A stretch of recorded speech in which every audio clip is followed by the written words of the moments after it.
Okay, now, welcome back. Now that we have just have the model which has converged, and it shows that that's the right time right now to just draw some posteriors.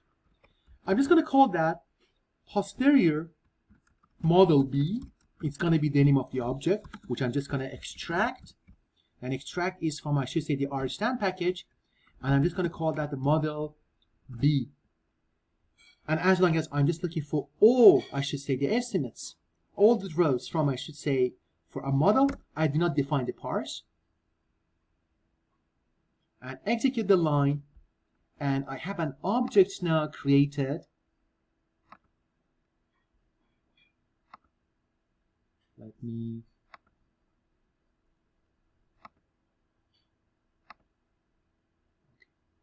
Now it's fine now. And now look at that. And now I have an object. This is called posterior model B. And if you click on it, you will see that it's a big data set which contains 7 elements. The first element of our data sets, you see that we have some, I should say, some rows for the U, which it's going to be the parameters of our interest. You see that it's 8,000 by 3 matrix, which it means that if you look into that, the rows which we have is going to be essentially for U1, representing, I should say, the converted random intercept. U2, which is going to be the second column, represents the demented random intercepts. And U3, which represents the non-demented random intercepts.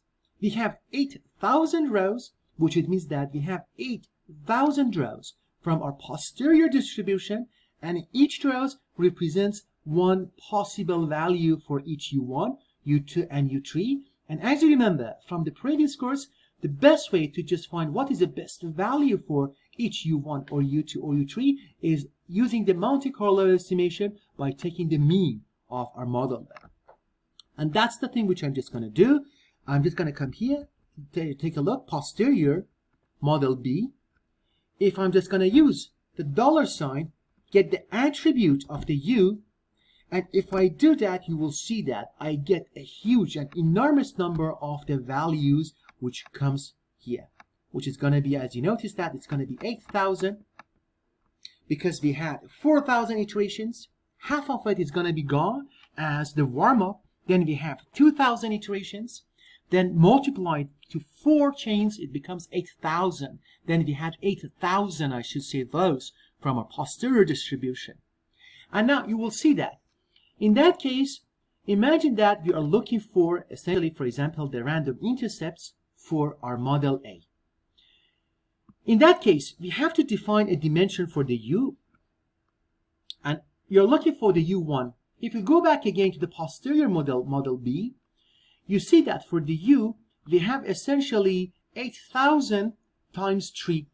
Then it means that if I just come here, just show that all the, I should say, all the rows, and I just put number 1, and I execute that there, you see that all the elements which I get, essentially, it represents all 8,000 values, and the estimate which comes from the rows from the posterior distribution for the random intercepts of the U1, which as we just assumed, U1 represents to the converted cases. Then we see that then, if I just want to see what is the best estimates by using the Monte Carlo, I'm just going to take the mean of these elements. And I'm just going to execute the line. We see that the mean is going to be a minus 0.0065, something like that. And that's why I'm just going to call that also, I'm just going to call that B naught for, let's say, I'm just going to, it's going to be this value. And also, we can do the second thing. We can just also come to just take a look at the posterior for model B. I'm just going to extract the value of my interest, which is going to be the mu. And I'm just going to get the case for a demented case. For the demented case, I know that I designed it to be, I should say initially when I assigned a value to that categorical variable to be number 2, then I take all those H rows and I just focus that on column number 2 and I'm just going to execute that. We see all the values for the random intercepts for the demented cases. We have 8,000 values because we draw 8,000 times from our posterior distribution. And if I take the mean from it, we see that we get that mean, which is essentially, it shows that the random intercepts for our value. I can call that B0 for demented. And I'm just going to store that into an object like that. And also similarly, I can just go ahead with the same logic. I just go to the posterior for model B. I'm just going to take a look in the U, and I'm just going to only check the U for, let's say, the non-demented case, which is going to be number 3. I'm just going to, before executing that, I'm just going to take the mean of it, because that's the thing which we did, to take the mean of 8,000 possible values for the random case, for the random intercepts, for the non-demented cases, and I'm just going to call that B0 non-demented. And I'm just going to store that, execute the line. We see that, okay, we get one possible case for this one. And see how much is that? We can also execute this one. We see that it's going to be 0.01. And we see that now when we just visualize that, we see that the mean, which are random intercepts for the cases, which they are just going to be non-demented, we see that it stands above the other demented and the converted cases, which it shows that at the age of 60, the normalized whole brain volume of all in the groups for the cases that they are non-demented and they haven't been diagnosed with the Alzheimer, it's much bigger than the cases that they are demented and converted. That's the thing which we expected to have based on our knowledge from the scientific literatures, but also we showed that on the Bayesian analysis, which our computation, it's in, I should say, as you see, it's going to be somehow within the same thing as the scientific experiments. In order to visualize it, I'm just going to write a function. I'm just going to call that as an apply. I'm just going to apply the function. I'm just going to apply the function on my posterior model B. However, I'm just going to extract just only on the parameter of my interest, which is going to be the U. And with the second argument, you know that I'm just going to use that on the columns, because you remember the U, as I showed that to you, I'm just going to go back again to open the posterior for model B. You see that the U is a huge matrix. It has 8,000 rows and 3 columns. Each column 1, column 2, column 3, refers to different levels within the group. Column 1 with the converted cases, column 2 refers for the demented cases, and column number 3 refers to non-demented cases. And now, then as a result, I look at all the columns. That's why I choose assign number 2 as a second argument for the function apply. If I just wanted to look into the rows, I choose 1. If I look at the columns, I choose number 2. Now, the function which I'm just going to use is that I'm just going to use the quantile function. I'm just going to check for the quantiles, which it gets the first 25%, the median, and also the third quantile, 75%. And also, I'm just going to just check the probes, the probability which it's going to be referred to, which it shows also credible intervals. It's going to be a combination of, let's say, the 95% of my data, which is going to be essentially from 0 to 25. And also I show that 0.5, and also I show that 0.975. I'm going to execute that, and you see that the thing which I get here, as you see that at the console level, it shows that, okay, the credible intervals for each random variables for the random intercepts of all the groups. Column number 1 refers for the case that they are converted. Column number 2 refers for the case that they are demented. And column number 3 refers for the case that they are non-demented. And they have not been identified patients with the Alzheimer's disease.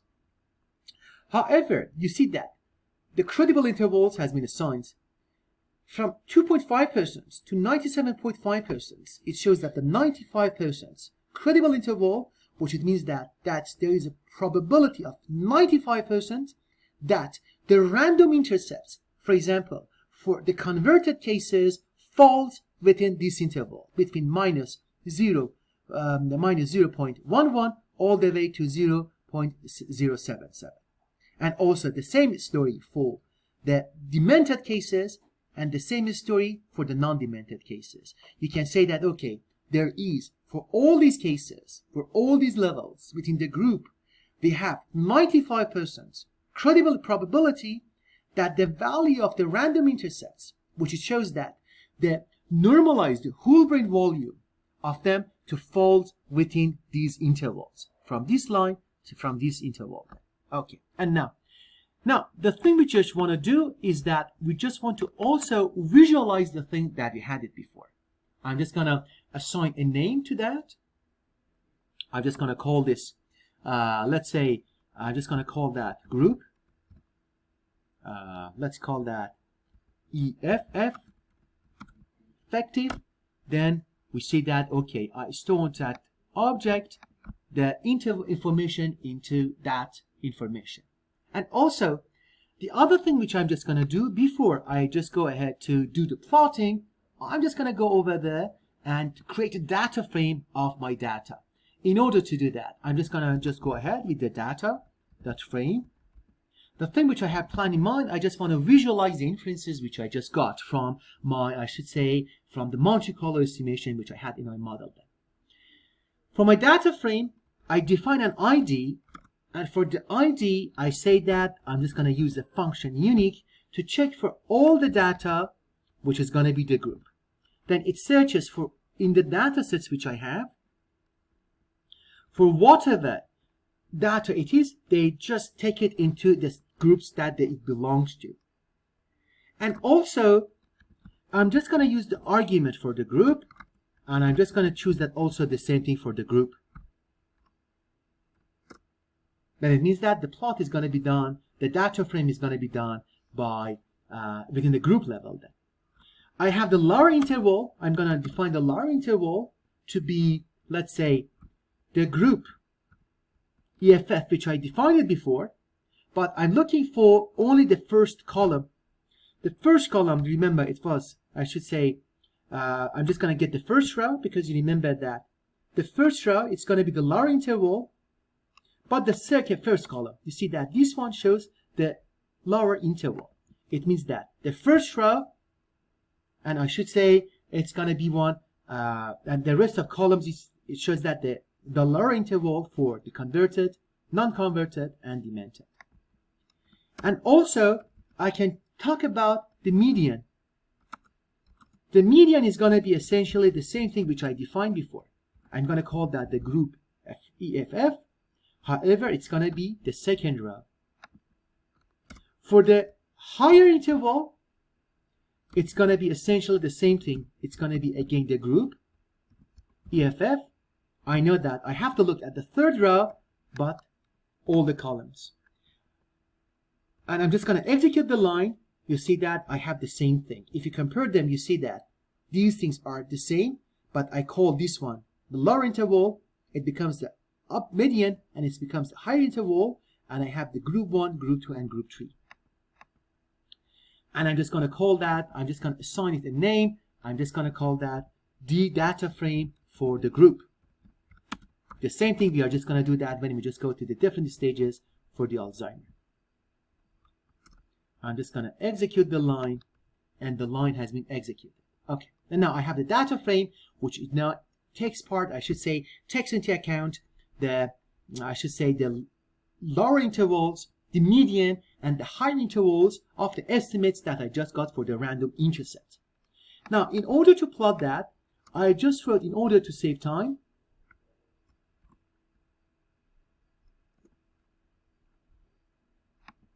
I wrote the codes.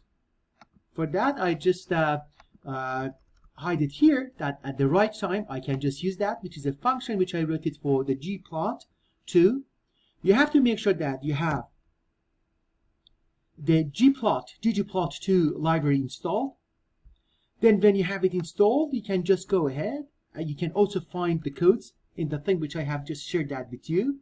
To find the codes, I just use the ggplot in order to visualize the lower intervals, the median, and the higher intervals of the estimates which I had for the random intercepts for the variations between the groups. I'm just going to execute the code and see what is going to be the result that we're just going to get at the end.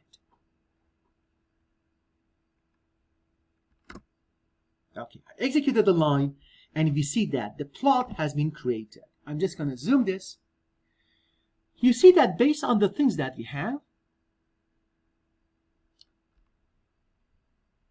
at the horizontal, I should say, axis, you see that the ID which we have. ID number 1, again, refers that to the converted cases. ID number 2 refers to the not demented cases. And the ID number 3 refers to, I should say, non-demented cases. You see that when we look at the plots that we have just obtained, if we look at the dots which we have there, the dots which we have there represents essentially the mean value of the estimates that we had for the, I should say, for the normalized whole brain volume at the age of 60. At the model that we have, you see that the lowest value which we get, it refers for the ID number 2, which refers for the case that it was non-demented case. It shows that in our group, because of the variations that we have between the levels inside the group, it shows that the mean, which refers to, I should say, the mean of normalized whole brain volume of all participants in our study, shows that for the case ID number 2, which it refers to the demented cases, they obtained the lower level, I should say, of the cases. However, for the converted cases, then later is going to be, you see that the non-demented case, it's going to be a little bit above of the non-demented cases, and for the converted cases, we see that the level, I should say, the normalized whole brain volume is way above the rest of the two, and that's the thing which needs to be considered and to be investigated further, and what's the reason. But at this stage, we have been able to show that the normalized whole brain volume, because of the variations inside the group, if they are just going to be converted, non-converted, and converted, it's going to be different. And we see that difference right now when we just add one level of the hierarchy into our Bayesian analysis. That's the thing which we didn't see that in our model A. And in that case, you saw that the demented cases have at the age of 60, because they're random intercepts, it means that the normalized whole brain volume at the age of right 60. We see that those people who has been demented at the age of 60 in our analysis have the lower level, I should say, of the normalized whole brain volume, or they have the highest level of the brain atrophy. I should say at this stage, then we are done with our analysis of the hierarchy model of the Bayesian analysis with respect to the variations between the group level.